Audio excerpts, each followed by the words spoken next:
Citi Chief U.S. Economist Andrew Hollenhorst joins me now.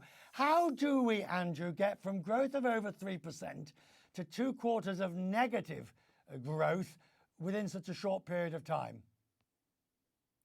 Well, we still have a ways to go to get there, Richard. And what we're looking at right now really is inflation that's elevated. And that plays into why the economy slows down. If you listen to what Fed officials are saying now, they're talking about being patient, deliberative, methodical in terms of lowering interest rates. And this is what we've seen historically in cycle after cycle. When inflation becomes elevated, interest rates stay higher.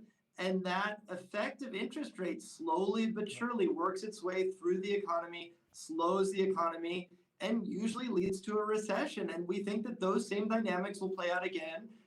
And we're still waiting to see that really kind of materialize later this year. Right now, we're more in that phase of inflation that's too high.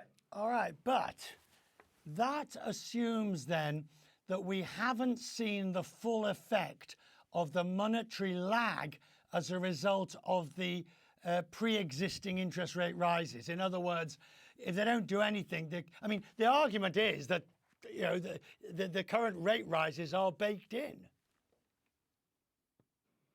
So I knew you were going to bring this up, the long and variable lags of monetary policy. We can't have this conversation without discussing them.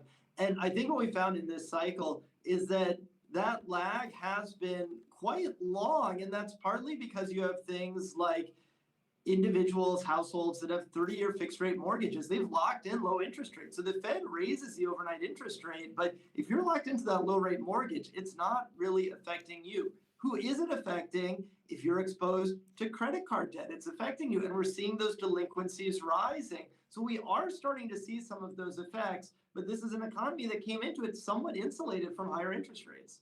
You see, that's the difficulty here, isn't it? Because we should have been seeing the evidence of slowdown besides inflation. We should have been seeing the tick up in unemployment, which is always one barometer. We should have been seeing all these other normal barometers of monetary tightening effect.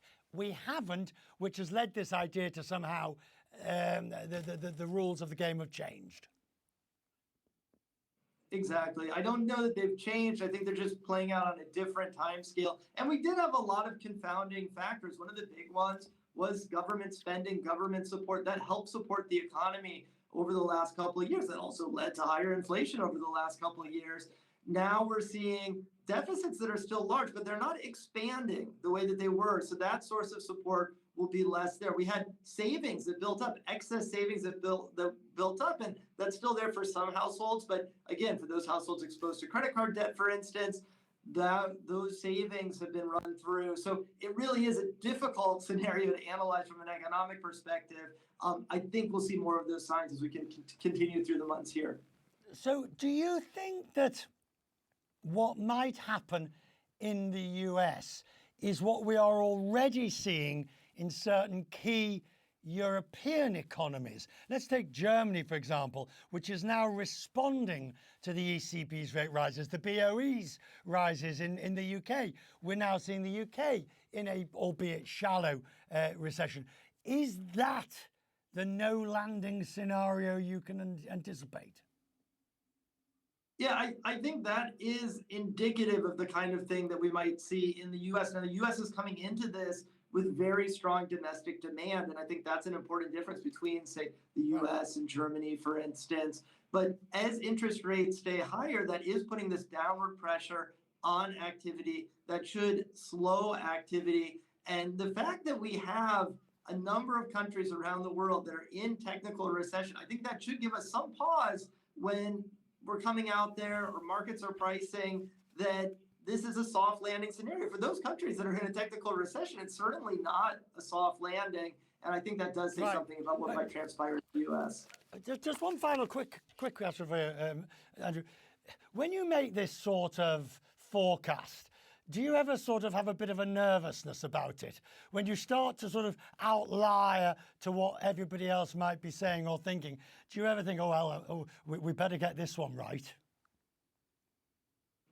as an economist, you're always thinking about why you might be wrong. We try to challenge our assumptions, think about where we might be wrong. But if the rest of the pack is going one way and we're going the other way, that doesn't change our conviction. I'm looking forward to the months ahead. You and I are going to talk a lot more about this. Great to see you, sir, as always. Thank you.